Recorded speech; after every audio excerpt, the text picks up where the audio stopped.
There are some lies in our science books. Taught it for 15 years. Even though I'm not teaching it anymore, I still like to study. It's so many neat things to learn. We're going to cover some of that tonight. Perception is being managed. We are being steered and guided by a hidden hand. The whole world has been duped by the media that is not real. Smart thinking, possible time traveler, smart thinking. That night, boom, contact memory. And then Alex, if you don't agree, you'll be sent to a re-education camp. Just because I'm old doesn't mean I've lost my touch with the ladies. A lot of people here tonight felt like they lost. You know why? Now, experts are suggesting that we're in a golden age of shape-shifting reptilian sightings. Now, why is that? I was, and still am, a huge conspiracy guy. I literally ran out of new tin hat topics to research. It was most definitely not capable of melting steel. Then I would be a crackpot if I thought that was the case. Welcome to the Hypothetical Institute, a podcast about conspiracies. My name is Luke. I am Salty. And I'm Cam. Gentlemen, how are we? I'm alright, thanks. How are you? Good. Cam? Good. Yeah, we're all good. That was the clumsiest how you doing ever. It was. We all said, how are you going at the same time? All right. It's been a big week for the old Hypothepod, almost. You kept on going viral without... Almost. Without plugging the podcast. Yeah. By the third time I went viral, I sort of worked out how to do it. It's tricky, though. People don't realize how tricky it is to, when something blows up a little bit and you see, the reply to it, they're like, oh, looks like this is blowing up. Here's my SoundCloud or here's, whatever. It's hard to know when to do that. Because if you do it too soon, people are like, well, this hasn't really blown up. You've gotten a little bit ahead of yourself there. Yeah. But if you do it way too late... Everyone's seen your shit already. Yeah, and no one's, looking at this other thing. So, with the first thing, which was everyone smashing their TVs, and, I posted it on YouTube and tweeted it out, and at, the 500 view mark, I was like, oh, I said to you guys, I should have put something on that.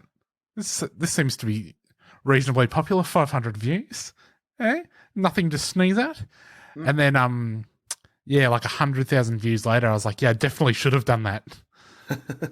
Then the second thing was live tweeting the protest in Melbourne on the weekend. What was the protest? Tell us all about that.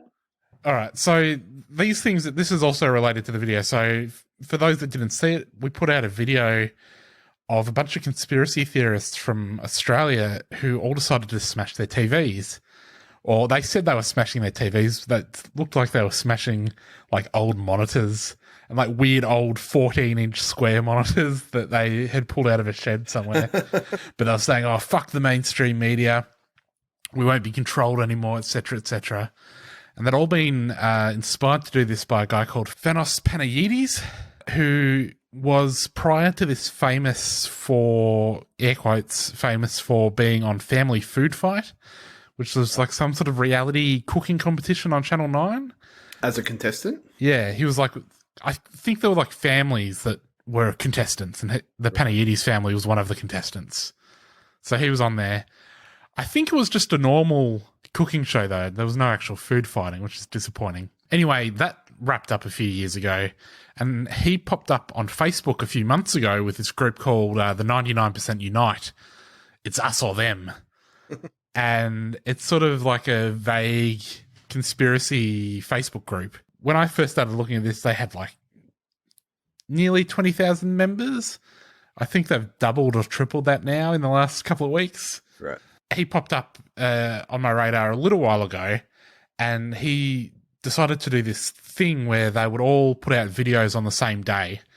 Everyone in the group would put out videos on the same day, and it was going to be this huge thing. It would get all this attention because they're losing their shit a little bit with the lockdowns. Mm.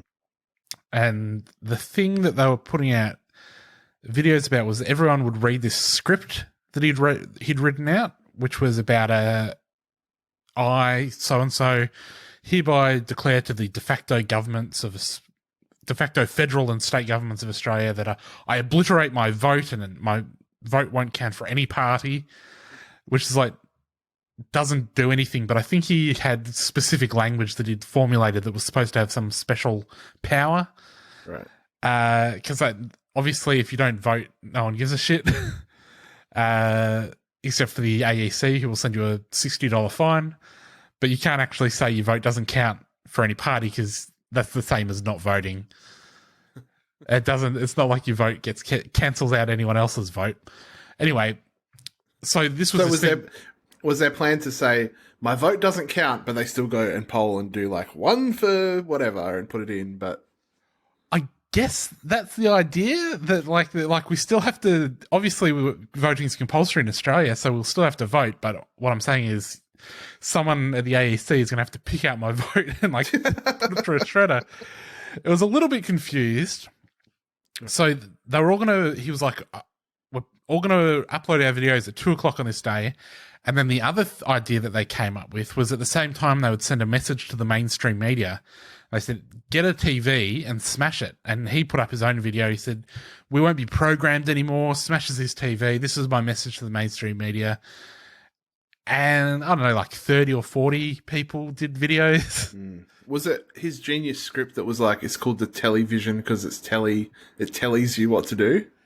It was. So he came up with that. So yeah, they're like, this is a television, tell a vision. But the thing was, they like really focused on the tell thing. They're like, It tells you what to do, it tells you to stay inside, tells you to be afraid. But they didn't really focus on that it's telling you a vision, which I thought was a little bit cleverer. Yeah. And like, even so in my video, I put together a supercut of all of these people smashing their TVs. I left out the boring stuff about obliterating your vote because it was boring. Yeah. But like, even his initial video wasn't as interesting. The one I put up the front was a guy saying, we will not be programmed by your television programs. Like, he was coming up with all these extra puns that the original guy never had, which I think must have been a little bit annoying for him as well. Yeah. But so I put out, so that's the video I put out, which is a supercut of that. Anyway, that group also were involved in a protest last weekend in Melbourne. They actually had protests nationwide, at least in Sydney and Perth. And they were ostensibly sort of anti-lockdown protests. There's the group's really confused about what it's actually about. Some of them are 5G people. Some of them are like coronavirus truthers. Some of them are sovereign citizens, so they think that, there's all sorts of little loopholes for, getting around the law and, you're not having to pay fines or have a driver's license or whatever. And Thanos Panayotis himself has always been a little bit vague about what he actually believes. He's been like, there's free speech for everyone. Everyone can be part of my group. But I'm just asking questions and never like really saying what he was about. So the good thing on the weekend was that he revealed what he was about, which is like weird biblical end of day shit, which people haven't really picked up on hugely though. So they had this protest. I was watching live streams of it and tweeting it, which normally I find to be super obnoxious behavior to live tweet an event that you're not at, but I couldn't go because it was illegal to go. Yeah. Bloody needs must, mate. Exactly. Would it be illegal to go if you say that you're there for work or, professional purposes? Well, I mean, there was media there who were fine. I feel like if I was there, I'm live tweeting this, they might say, well, that seems a slightly less essential. Where is the line, because when we get money from our patrons, where is the line between a professional reporter and, if you were on the other side of all this, you'd be like, I'm a fucking investigative journalist. But, I also didn't especially want to catch COVID and die from going. Oh, yeah, that thing. Yeah, no, I forgot about that. Carry on. So I live tweeted one of their protests like a week ago when it was just him and one other guy, and they went to Parliament House and they got like 4 or 5 other people to come down. Was that like on a Sunday? Yeah. And so this was also on a Sunday. This was like a week later on Sunday, which was also Mother's Day. Right. But they got like 300 people there in the end, which is a pretty good turnout. But I was watching it and it was just cooked. It was like people explaining how they took one line out of like the police oath in the year 2000, and so all laws since then are void. And because the Republic, the Australian Republic debate in the 90s, they thought that they were going to win it, so they took out all this stuff about the Crown, and then they lost it. But because they took all the stuff out of the Crown, out of the laws or whatever, that means that any cop with a crown on their badge, isn't a real cop, and so you don't have to do this, you don't have to do that. Lots of cookers, but there was also this real undercurrent of religious stuff. So at one point, a self-described teacher, Teresa van Lieshout, who's also run for a bunch of far-right parties over the years, she got up and she explained that she had documents that proved that mega corporations had built the coronavirus and Microsoft was behind it. But also everything you needed to know about it was in the Book of Revelations, she mentioned. I was like, oh, that's interesting. And then there was a few other little mentions of that sort of stuff. And finally, Thanos gave a little speech. He gave a speech earlier in the day that sort of didn't go that well. It was all just about how, he really respected the cops. But, you guys are on the wrong side, which I don't know. It's different to respect. Yeah. Yeah. He's like, I know you guys are just doing your jobs, but, could you stop doing your jobs? But he got up for a second speech at the end, and he started talking about how when he was 10 years old, his dad sat him down and said, son, never let him put a microchip in you. And then he started talking about the Book of Revelations. Now, first he says, never let him put a microchip in you. Then he pulls out his phone and had to scroll through a bunch of shit to find his quote from the Book of Revelations. Go through all his apps. Yeah.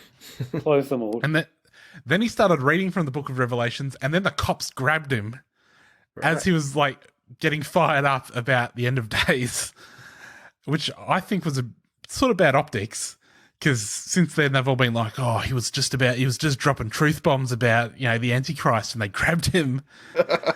Obviously they're in league with the Satanists. But something that I think a lot of people have missed is that when he was talking about microchips, he was talking about the mark of the beast. And so there's all of these people being like, he's talking about how he doesn't like microchips, and then he pulls out his phone, which is full of bloody microchips. Yeah, that's all it is. It is, but that's not what he's talking about. He's talking about having a microchip in your hand and in your forehead so that you can go to the shops. Right. And that's part of the Antichrist's plan to bring in the end of days. I know we've talked about this before, but what level of, if, say, they said, hey, we can just get your phone into your brain and then you can just pay for everything and you can do all the things that you do on your phone, but just do it in your brain. Yep. Where are you guys on this? In or out? Yep, do it. Yeah. In. Cam? No, because I don't want to have to update my brain every year. That's called learning, Cam. You should be doing that already. Yeah. That's an analog process, bro. Yeah. It's called books. Read a book. You should be learning something new every day, Cam. That's how the saying goes. Look, the thing is, it's very sensible to not have a microchip put in your brain. Yeah, his thing is all about religion. So the book that I'm reading at the moment, I'm reading a crazy sci-fi book as a relief from this whole bizarre situation we're in, and it starts off talking about a plague that really ruined a planet, which was not a good start to the book. But the plague was all around. Everyone has many, many microchips and machines. You can hear that creaky door, sorry. Is it good timing? Yeah. Cut that, Cam. Yeah, I will. Don't worry. I'll leave in you doing a really slow fart, though. So everyone has machines in their brains and their bodies that do everything for them. But then a plague infected with these microchips and just basically cooked everyone's brains. Right. But the thing was, all the buildings and all the infrastructure was built by tiny machines as well. So it ended up cooking all the buildings and basically ruining the whole city. Little word of warning there for anyone's pro microchips like me and Salty. Well, when I go to the shop now, I pay with my phone. Yeah. So if instead of getting my phone out and tapping it on the thing, I just had to tap the back of my hand, yeah, I'm in. Well, maybe also, maybe once I'm not scared to touch surfaces, but you know. Yeah, I've completely stopped carrying a wallet for that reason. Like, I don't know, I just kept my phone. Yeah, and the cool thing with the phone when you pay is you don't actually have to touch the machine. You just have to be kind of near it, and it goes beep. You pay. It's like, fuck, how easy is that? I mean, we talked about this way back when in our Mark of the Beast episode, but like, if let's say that the Book of Revelation is a genuine vision of the future that John had, yeah, then like Paywave could just be the Mark of the Beast, yeah, and he just like doesn't get. He's having a vision of people in the shop, like waving their hand over a thing. He doesn't know what a phone looks like. He doesn't know what the iPhone X11 looks like. He's misinterpreting convenience for disaster. Yeah. But also, I mean, it's like this conspiracy theory about the Mark of the Beast is super old. It goes back to like when they started bringing out FPOS cards. People were saying, "Oh, well, this could be the Mark of the Beast." It just gets updated with the technology. And look what's happened since then. 9/11. So that was the second thing that went viral. The third thing that went viral was Pete Evans, who we did an episode about last time. Yeah. And our episode was like slightly too early. Yeah, we kind of we missed. Yeah, we missed being the first, and then we missed all the stuff that happened after. If you listen to that, there's a lot of us saying, "How is this guy still on TV?" Are we partly responsible for him not being on TV now? I don't think so. I think the wheels were in motion. After we put that out, why is this guy still on TV? He's cooked. He either quit or he was sacked from Channel 7. I don't know if anyone has made that clear. No. Well, when it came out, they said that it was an amicable split between the two. Yeah. But that usually means you've been canned, right? Yeah. He's like, I've got all this Q research to do, and I don't have time for my filming my filming responsibilities. So one's got to go. So that is the thing. After he was separated from Channel 7, the nature of his posts on Insta started to get a little bit more cooked. Yeah. Like, they were already fairly cooked, but they started getting into Q territory. And he had posted a couple of things that were like getting there. I would say they were flirting with QAnon ideas. I mean, he had the creative email who's full Q. So, and that was, a month ago, just on a month ago on this podcast. So, yeah, he was in the sphere already. But like on his Insta, he posted like a thing about Fauci, because I think Fauci's gone into quarantine because Mike Pence's press secretary or whoever got the COVID. And so Fauci's like in self-quarantine, and he was still just asking questions on his Insta. He was like asking questions like, why is this guy in self-quarantine, blah, blah, blah. I think he posted like an infographic about the Bill and Melinda Gates Foundation, how it related to all these different organizations. But again, it wasn't like it was just like a normal infographic, but in the context, it was a little cooked. And there was, again, just asking questions sort of thing. And so people had noticed that he'd posted this stuff and it had gone a little weird. What no one else had noticed is if you jump into his Instagram stories, he'd gone full QAnon. Everyone knows right now on social media all the good gears and Instagram stories. Yeah. And this is just further proof. And so I screen captured his post about how... So he posted 2 super cooked things. There are a couple of quite cooked things that maybe I should have saved because I think there was one fairly explicitly anti-vax one in there. But the first thing he posted was like the whole QAnon like mind map thing, which has like 1,000 different conspiracy theories and how they're all And that has lines between all of them. It's a really cool poster you can get, but it is a cooked poster. Yeah, is that something that I'd like to have on my wall, just as kind of a fun little thing? Yeah, maybe. But you can buy it, but the people that sell it are cooked. Yeah, it depends where you want to funnel your money to. We could just rip it off, right? Yeah, there's like a high res version that you could probably just print off. But the other thing you posted was this guide to COVID-19 code words, which is like which was just saying if they say someone has COVID, it's code for what's happening to them the pedophile cabal being shut down. And so, like, if someone has been diagnosed with COVID and is in self-quarantine, that means they've been arrested. Or, you know, if it says they died of COVID, it means that they've been executed. But there was, like, a bunch of, like, weirdly specific stuff. And so that fed into that Fauci thing you'd posted, because this is the answer to the question he was asking about, what's going on with Fauci. He's saying, oh, Fauci's been arrested. Anyway, no one noticed, unfortunately, that I screen capped that 33 minutes after he posted it. 33, of course, being the most powerful Masonic power number. Yeah, so wait, does that make you powerful or does it make him powerful? It makes me incredibly powerful. I knew it all along.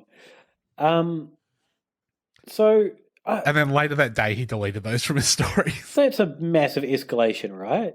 That's a huge escalation. And, like, was it the head of the AMA, the Australian Medical Association, that came out and asked if anyone was checking in on him? No, yeah. I don't know if it was the AMA guy. It was some senior doctor in some organisation. Basically, are you okayed him in the media? Yeah, it was either the AMA or like the Royal Australian College of GPs or something. They're like, is anyone checking on this guy? Yeah, because he's with family and people. And he posted like a response to that. He's like, "No, I'm fine. I'm just, my third eye's open." They didn't say that, but it's implied. Yeah, but yeah, he come out and was like, So, yeah. never been happier. I've never been healthier. I'm doing great. I'm around people. Just chill out, bro." Yeah, got my biocharger full bore. It's pretty crazy that that's like, he's got a huge audience of people that are just like, I don't know, I maybe want to change my diet and be a little bit better, feel a little bit healthier, and then he's just fucking ramming code words that people are being locked up for pedophile out of nowhere. Like, come on. Yeah. So I've seen some conflicting stuff about how popular this gear is with his audience. So I did see someone did an analysis of his Insta following that shows that like new people liking his page or like his profile is like dropping off.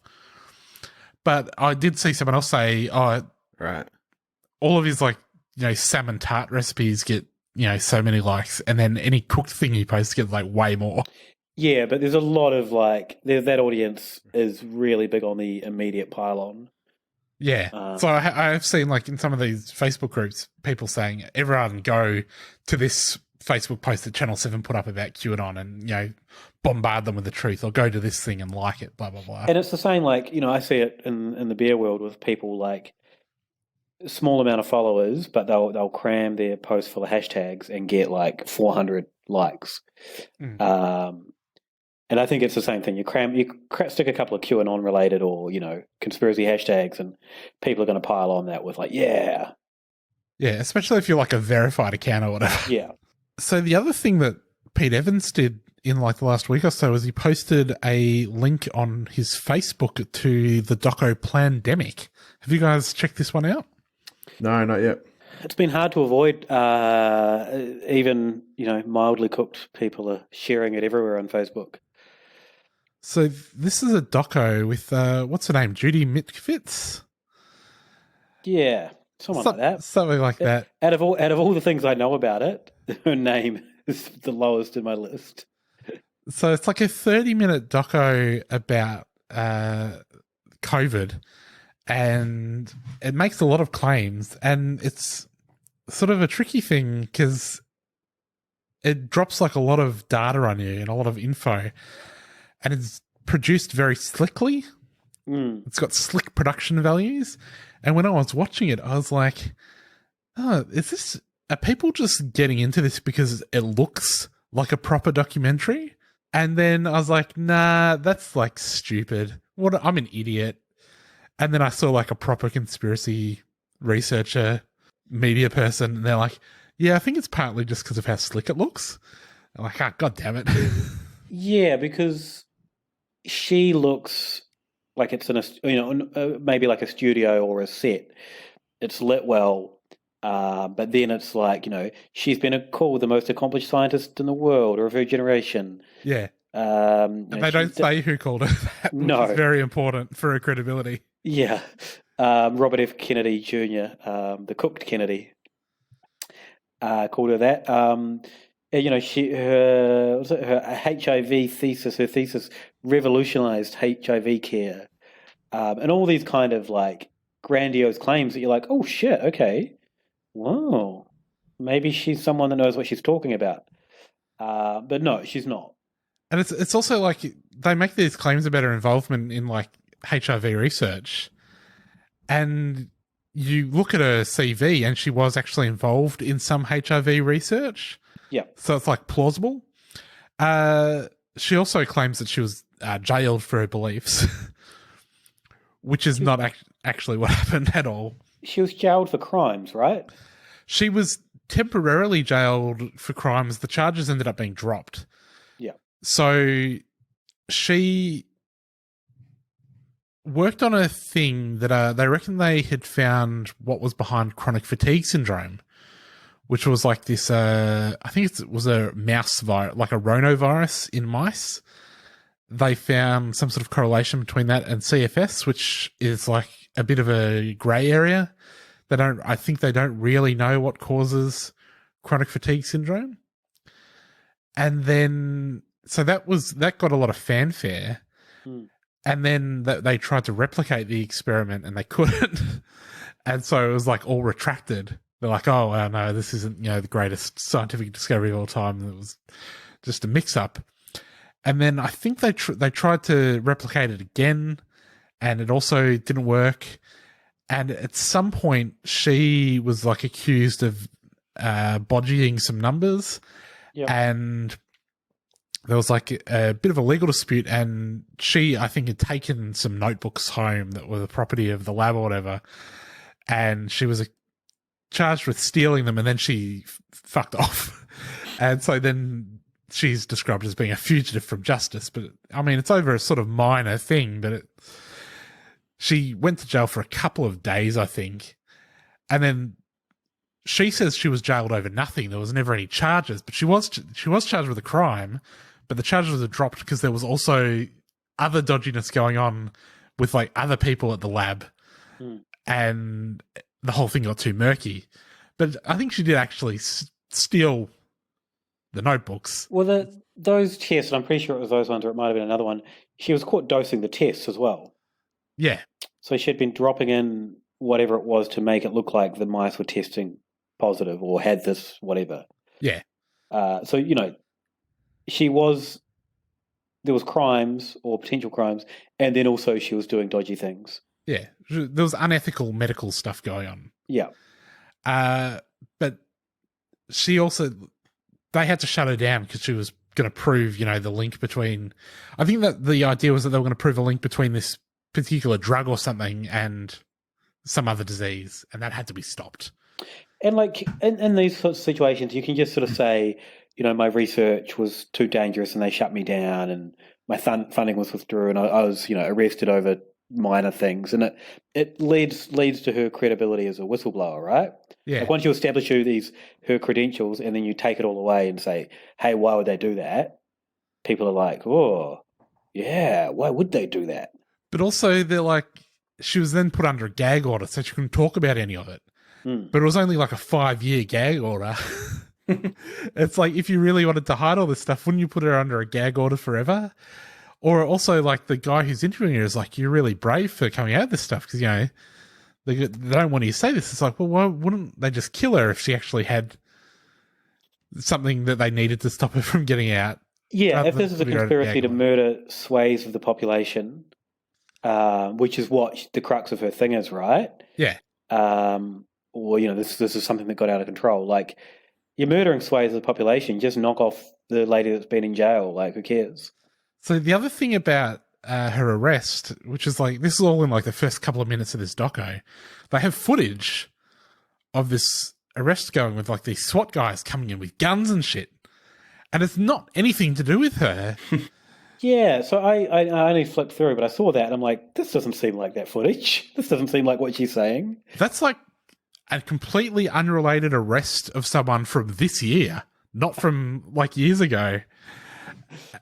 And it's like, I don't know. It also doesn't seem like that would be like an arrest that happened this year would be stock footage of arrests where you're saying this is what an arrest sort of looks like. And I did know they didn't say that it was her arrest. They were just showing it. Well, they're showing it as they're talking about her arrest. Yeah. And I think if you're watching a normal documentary, you would assume that there's a connection between these things. Yeah. Or they would say file footage or recreation. Yeah, but so that makes me think that like, well, no, I already think this, but I mean, that's a really clear thing that they're just completely full of shit. But I mean, the other thing that she says a little bit later is, the guy asked her, are you an anti-vaxxer? And she says, no, I'm actually pro-vaccines. But she's an anti-vaxxer. Yeah, she's one of the people that say, I'm pro-vaccines. I just think we need to do more research into vaccines. She's like, she's been involved with the anti-vax movement. The film is like funded by a bunch of anti-vaxxers. She's promoted other anti-vax stuff. She's actually an anti-vaxxer. Yeah. But some of the other claims they make are about like, why did Italy get hit so hard? And she says it's because they rolled out this flu vaccine earlier, and there's no connection between this flu vaccine and why Italy got so hard. Italy got hit so hard because when you go to the hospital in Italy at the best of times, you come out with more diseases than you went in with because the Eurozone has fucked them with austerity. I'm thinking back to every time I've been to Italy and going through the airport, and the one thing I remember from Italian airport is the system is everyone just crams into a tiny space from multiple flights with no apparent queue, and then you wait there till something happens. Someone might say "excusey," and then things move a little bit. And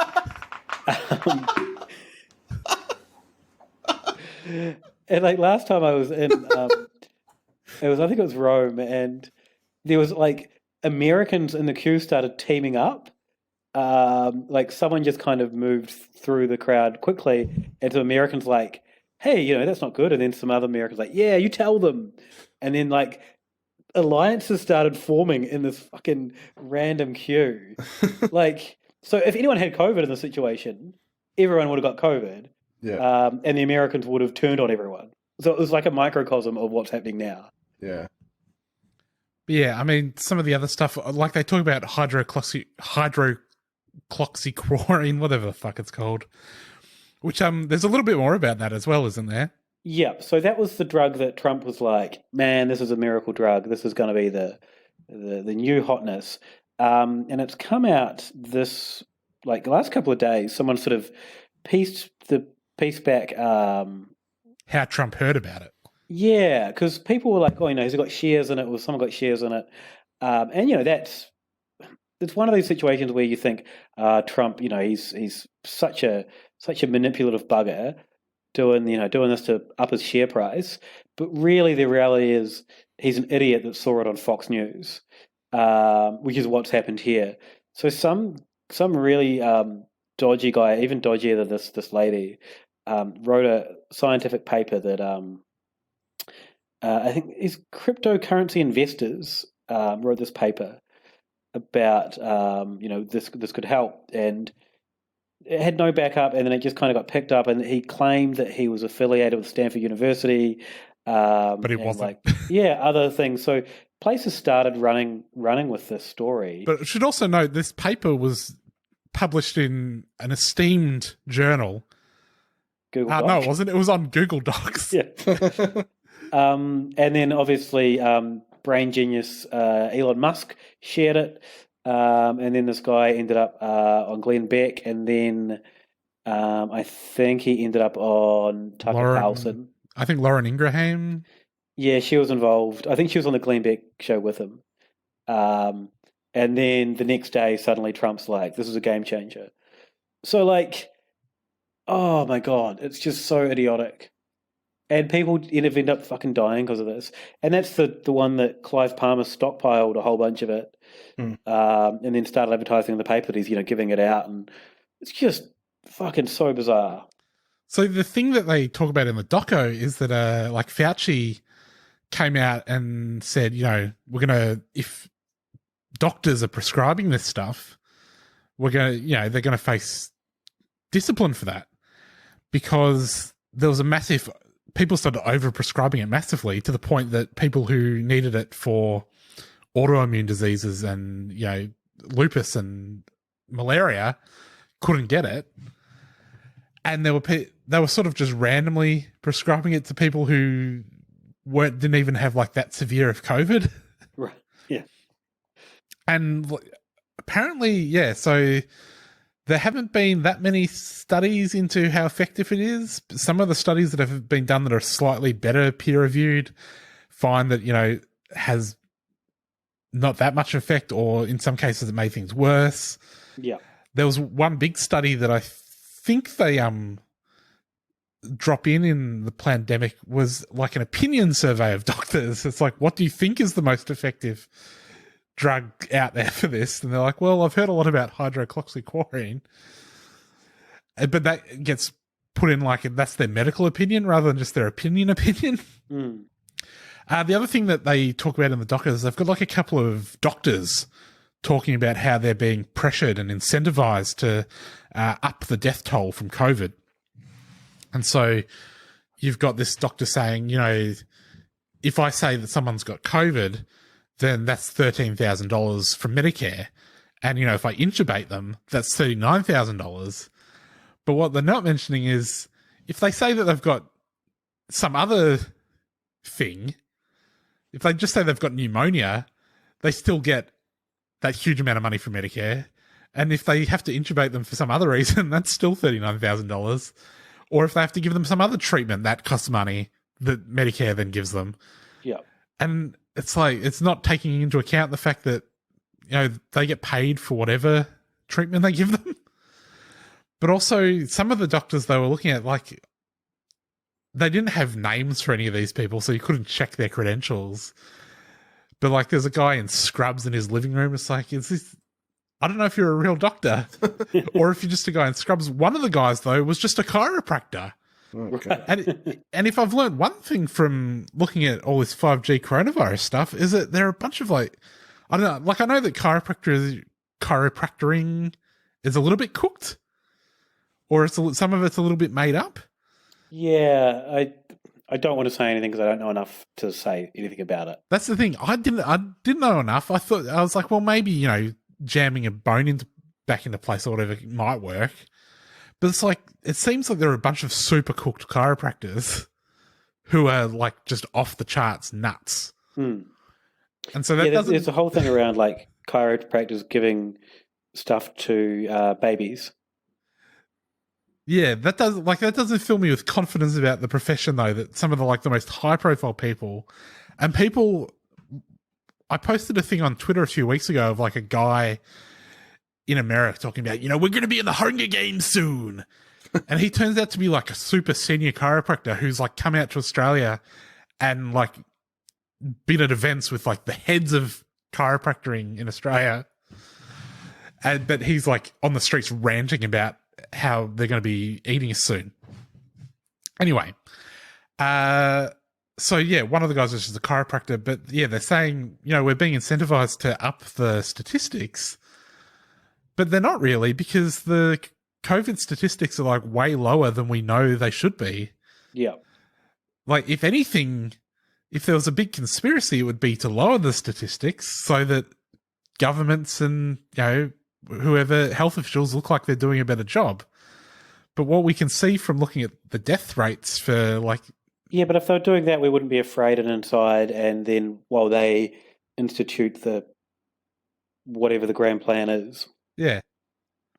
Which is really unclear from all this. It's the grand plan to take over things. Well, this is just the one last thing about the death toll. If you look at the death toll for the last couple of months compared to like this time of year, in any time in the past in history, it's gone way up. Yep. And there's a huge amount of that's unexplained because it's the undiagnosed COVID death. So what they're saying is happening with COVID diagnosis is the opposite of what's actually happening.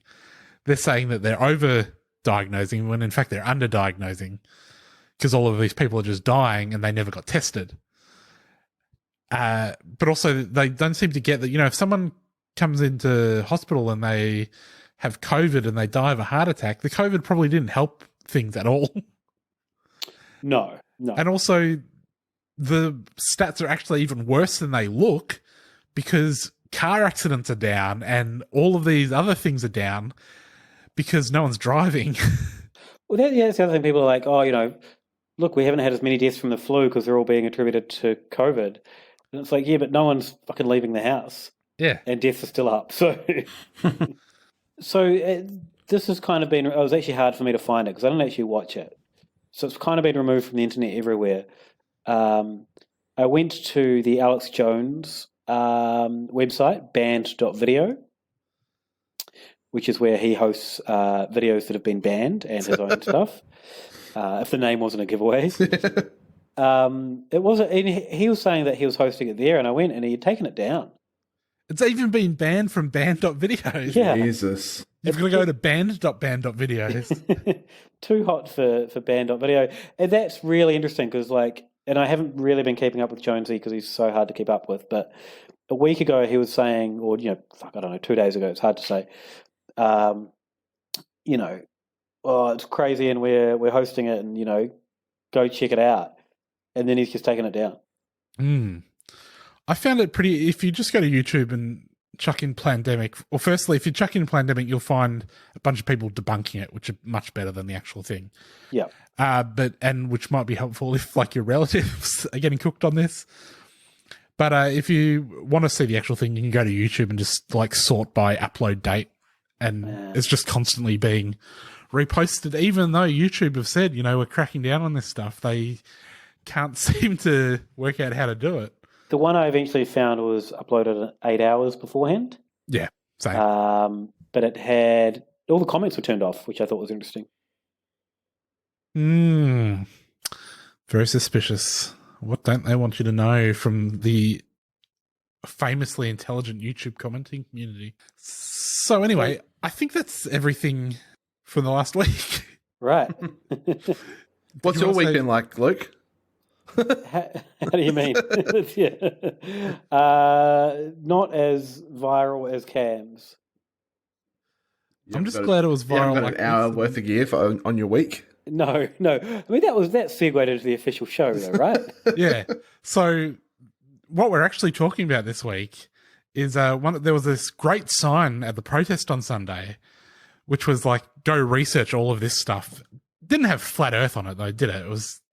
No, there's no flat Earth, but there was certainly a list of topics we have covered. Yeah, it was pretty much the Hypothepod episode list, except for one thing that we haven't done a show on, which is Satan's Periscope.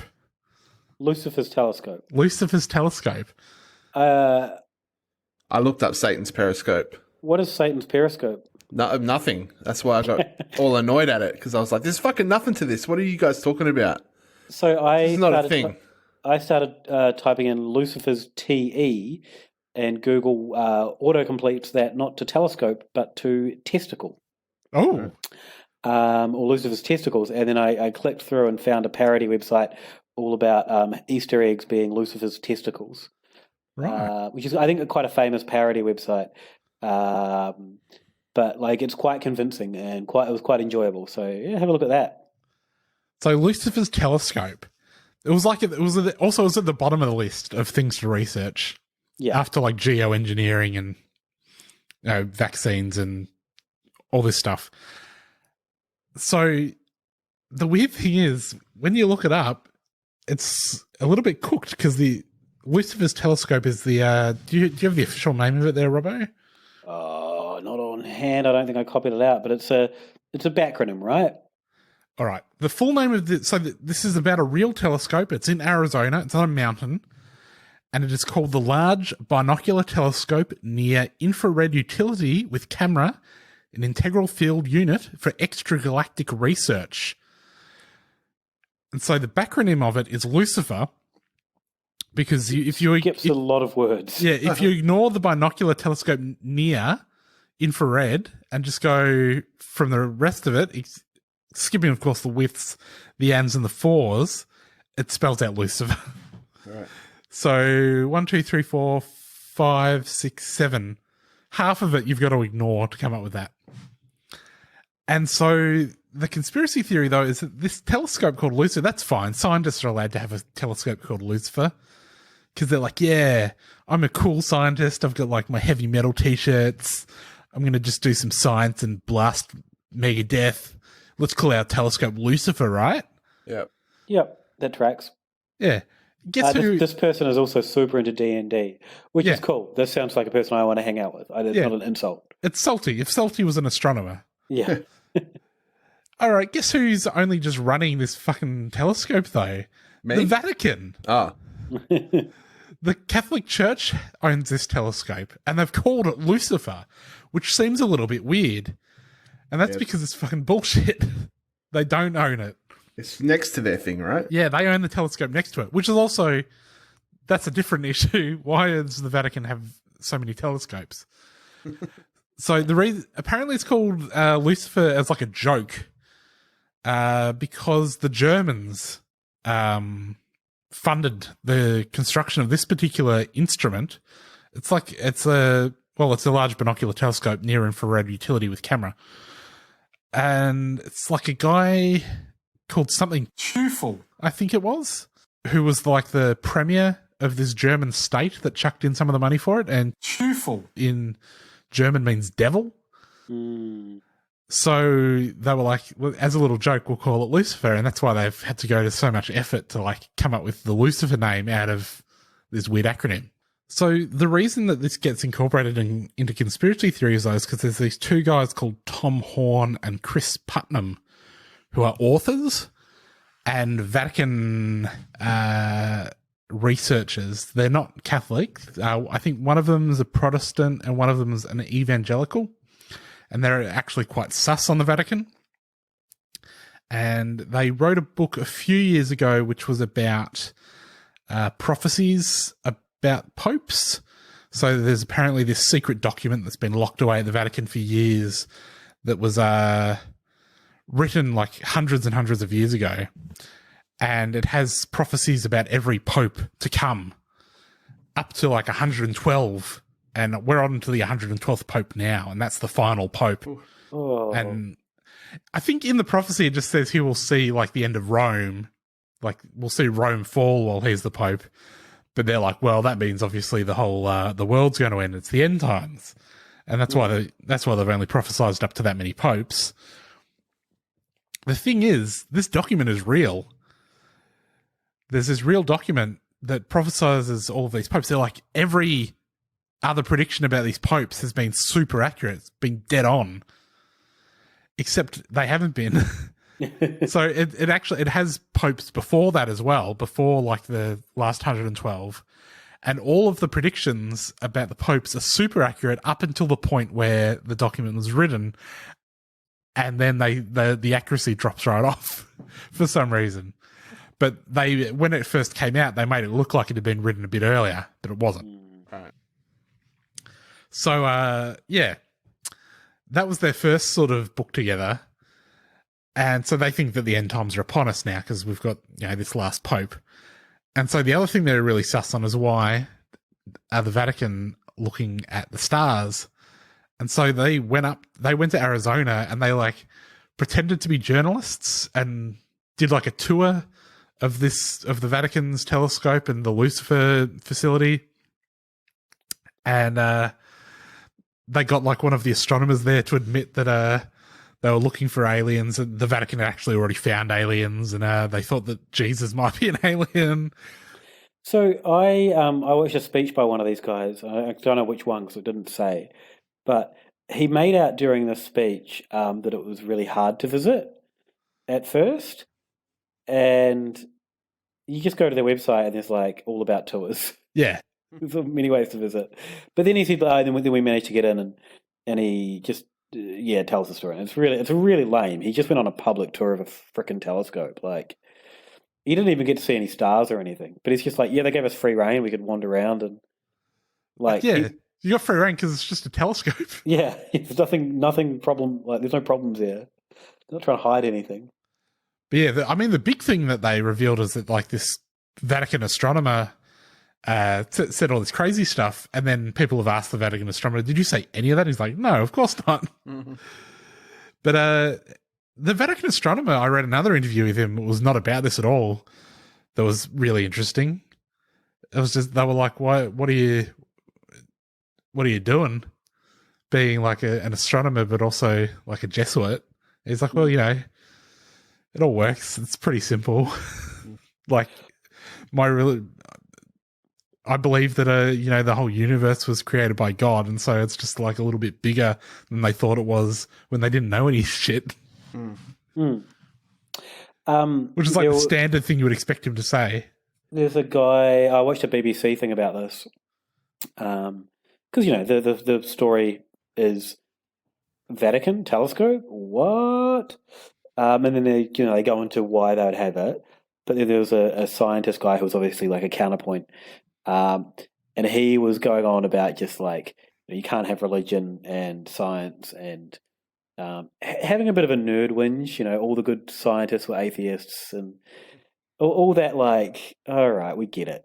You don't believe in God, it's fine. Yeah. But yeah, it was a real like fucking lean into that. Yeah.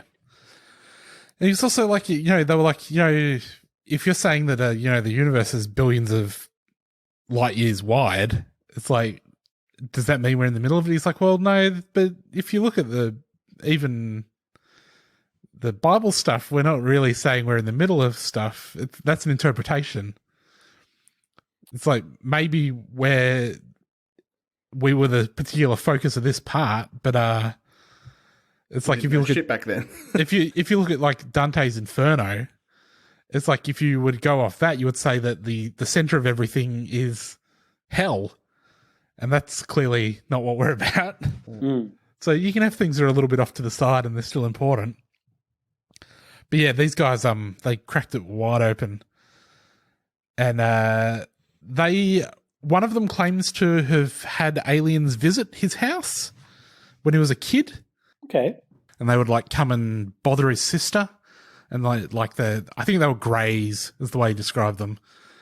But when they started bringing Jesus into the equation, and she gave her soul to Christ, that's when they stopped visiting, and that's when he realized these aliens were actually demons.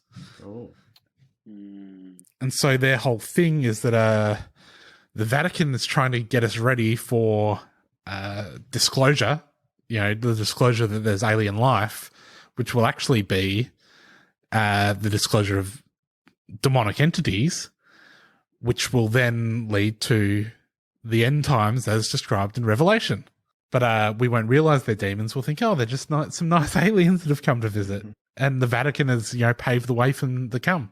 So the Vatican is, through their Lucifer telescope, welcoming in the demons, or I guess predictive programming in the demons. Yeah, it's not entirely clear how the telescope really factors into it. I think that the idea is that they've been aware of aliens for a long time, or they've been looking at demons for a long time, or something. It doesn't really make sense, which is why you can watch it on cooked Christian TV shows. So I watched an hour speech, but I didn't watch all of it. I flicked through, but it was on the Koinonia House YouTube. And Koinonia House is like some sort of church kind of evangelical thing. The founder of it, Chuck Missler, he got done for plagiarism on more than one book. He died, I think, last decade or the decade before in New Zealand. But he was American.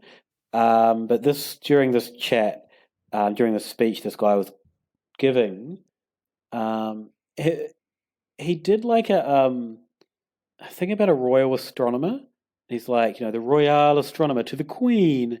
And he kind of gave like a little flourish because he's the same evangelical, sweetie guy. And he did this to the Queen. He's like, oh, sorry, I went a little, I almost said gay there. You still said it. And then he's like, oh, Homeland Security's on the way for hate speech. It's like, what? There's so much to unpack at that little moment of him speaking in a British accent as gay, thinking he can't say gay, then just saying it, and then saying you can't say that or Homeland. It's just like, what the fuck, man? But he was talking about the royal astronomer because the Vatican had a discussion with scientists and philosophers and stuff in 2009 about what to do, if aliens turned up. Like where that leaves religion with aliens turned up, right. Which is 100% the kind of discussion I feel like the Vatican would be having, right? Yeah. But this was like, to this guy, it's like they've already discovered them and they know. So this is them trying to work out how they tell us. It's like, no, they're just trying to work out if they'll still get money. He also made a joke about horses not being Catholic.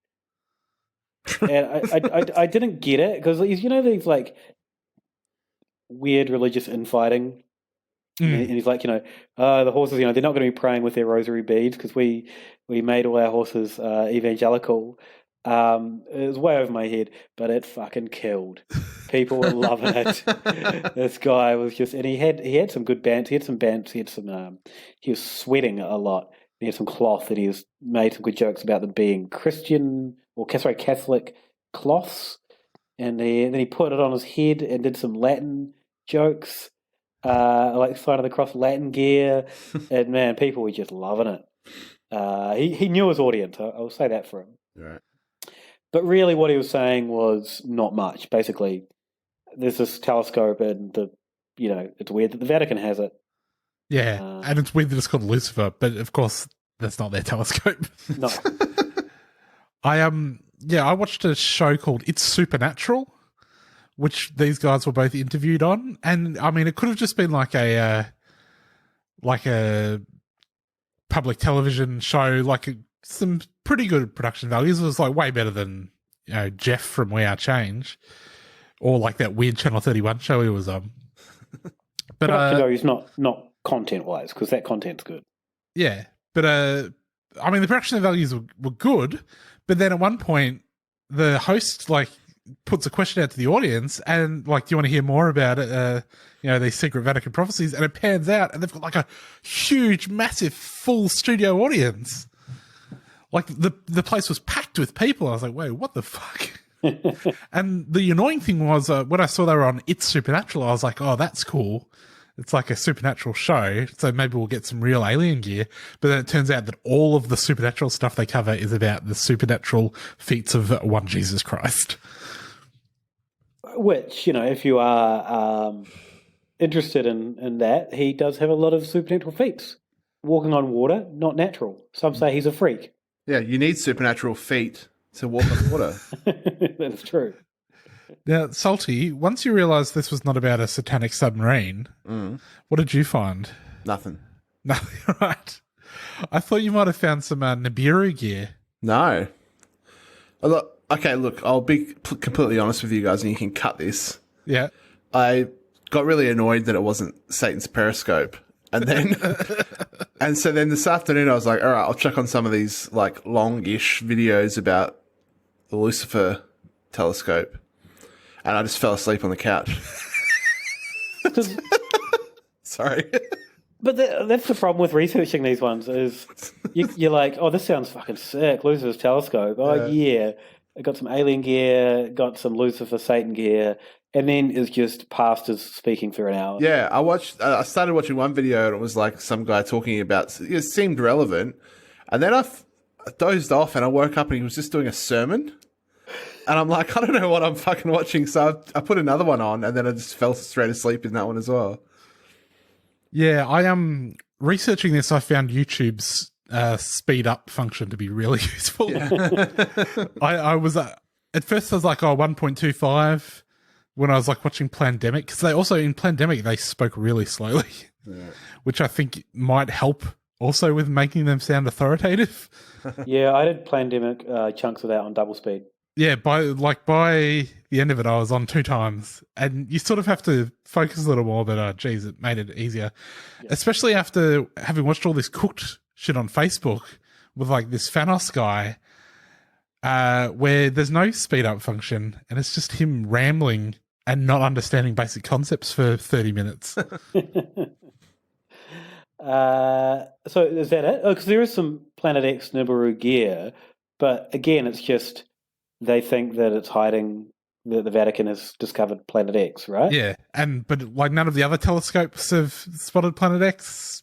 It's just the Vatican one that spotted it and then didn't tell anyone, but we still found out that they'd found it somehow. There's some loose-lipped Catholic astronomer out there. Loose-lipped Catholic priests, eh? Need more of those. But the other thing that I saw was that it was potentially the actual telescope was the side of a Stargate. Right. Which is where the aliens would come through.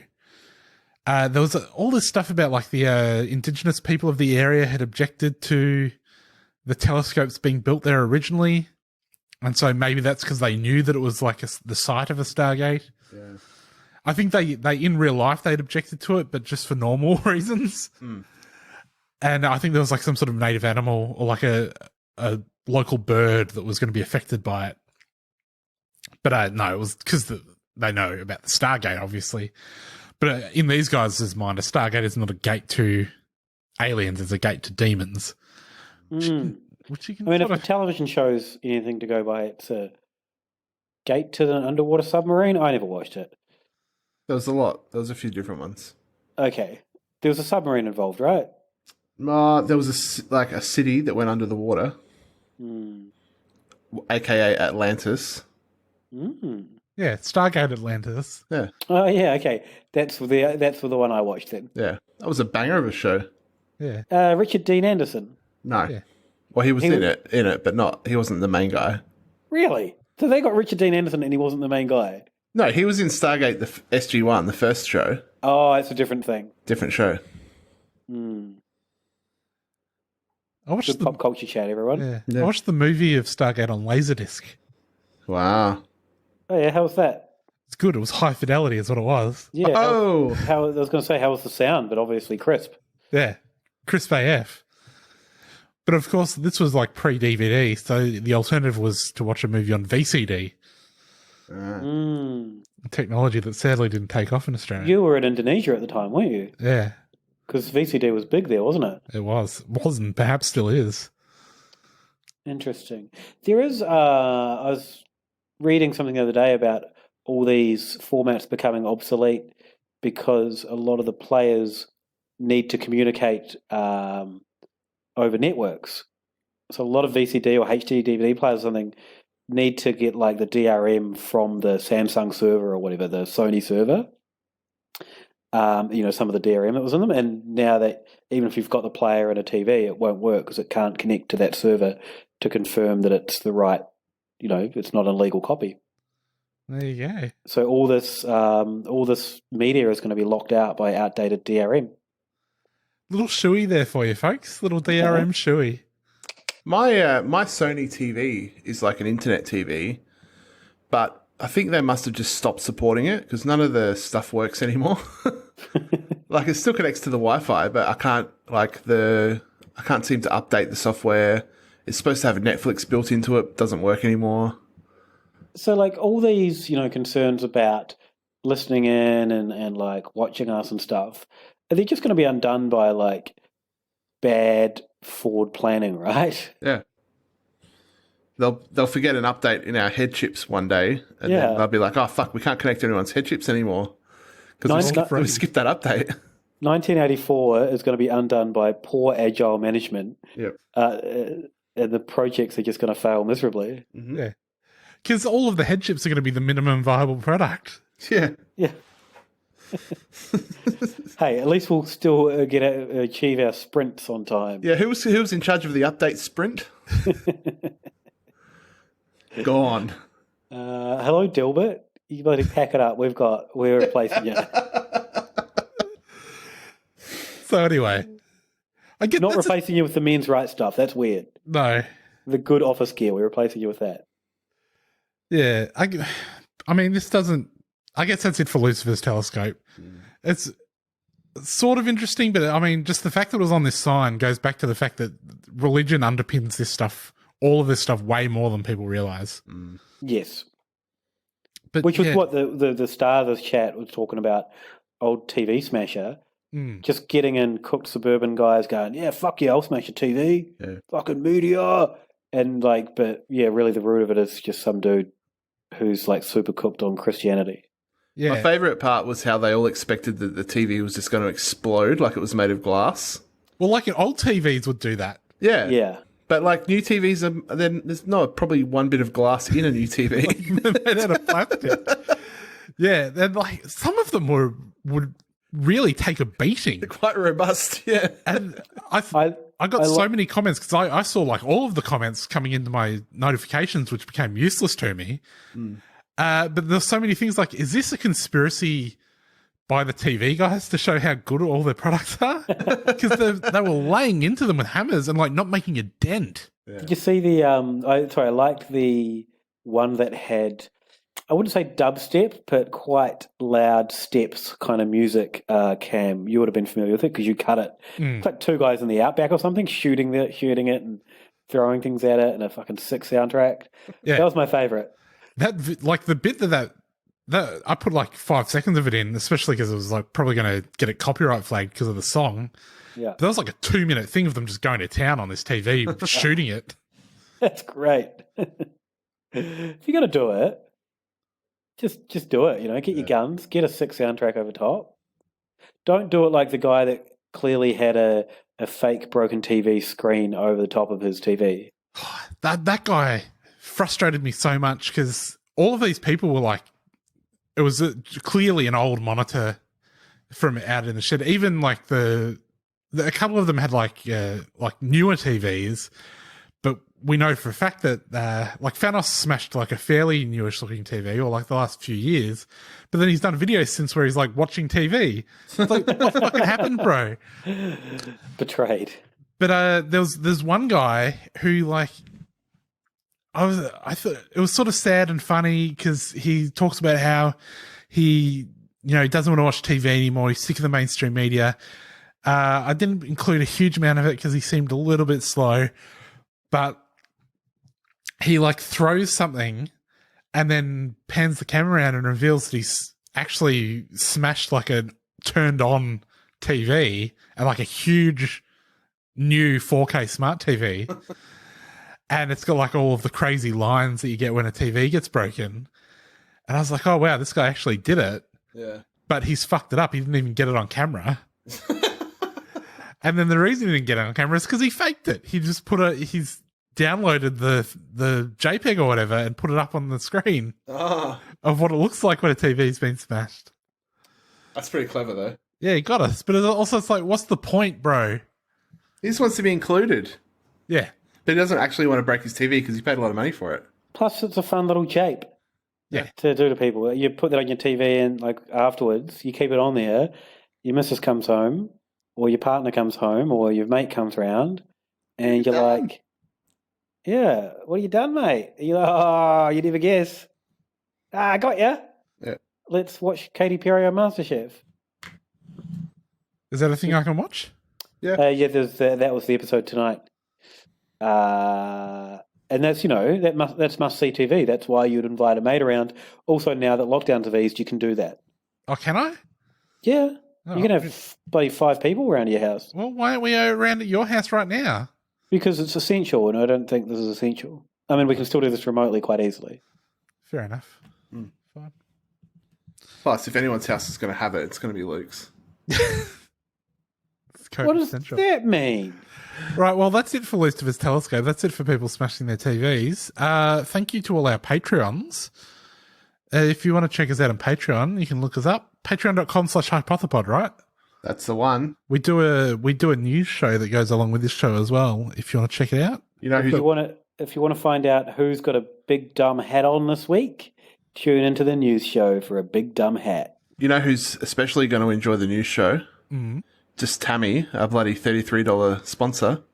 Thank you, Tammy. Thank you, Tammy. Also, the stickers that we sent out recently, I've stuck quite a few around my neighbourhood, and they seem to be pretty sturdy. So now's a good time to grab a vaccine save one, put it, like where there's a little traffic button where people are looking, and good little reminder. Might save a life. Yeah. I've had some on the back of my phone. One of them's, which is, up against my sweaty legs. One of them's still holding together pretty well. The other one's getting a little bit chafed. But yeah. Wow. This is just imagery that is not necessary. A little bit of chafing. Wouldn't have chafing if you had those bloody step one underwear, mate. Anyway, check us out on Spotify, Facebook, twitter.com/hypothepod, all those places. Robbo, where can they find you elsewhere? You can get me at Ale of a Time. Virtual Good Beer Week's happening at the moment when you're hearing this. So much work doing events at the moment in the online world, and the audiences are so small for everything. So please watch something for us. It's so hard. I'm so tired. I'm so angry. I've seen some though. They're pretty fun.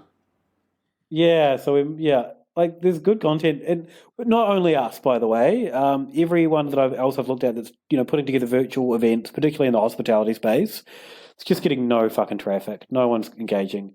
And it's just so much work to do. So, I don't know, throw someone a bone, watch a stream. They'll be happy to see an extra viewer. Salty?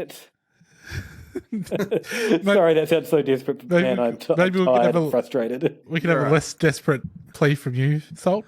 You can get me at Saltmarsh on Instagram and Twitter, Andrew Saltmarsh Illustration on Facebook. And I'm streaming speaking about streaming, I'm streaming regularly on Twitch at twitch.tv/thesalt at about 10:30 at night, Melbourne time, a couple of times a week, just drawing and chilling out and talking to people. Come and have a chat, hang out. I've popped in a couple of times. It seems like you got a fun little group in there. Yeah, there's a good little community building up. Just like people just talk shit and chill out while I draw a picture and listen to some music. And you can get me at Sextonheimer on Twitter, and check out my radio show on 3cr.org.au/passaran. Thanks, everyone. Bye. Don't worry about a thing, except if all our world leaders are alien reptilians. I said don't worry about a thing, except maybe the fluoride in our water supply contains mind-altering drugs. Don't worry about a thing, except whether or not Port Arthur was a false flag operation in which to disarm Australia. I said don't worry about a thing. Except you can definitely hear John Lennon say I buried Paul at the end of Strawberry Fields Forever. Ooh, don't worry about a thing, except not only did Bush do 9/11, but he also keeps the planes out in Area 51, which, let's not forget where all of the aliens are. Don't worry about a thing, except Donald Trump is clearly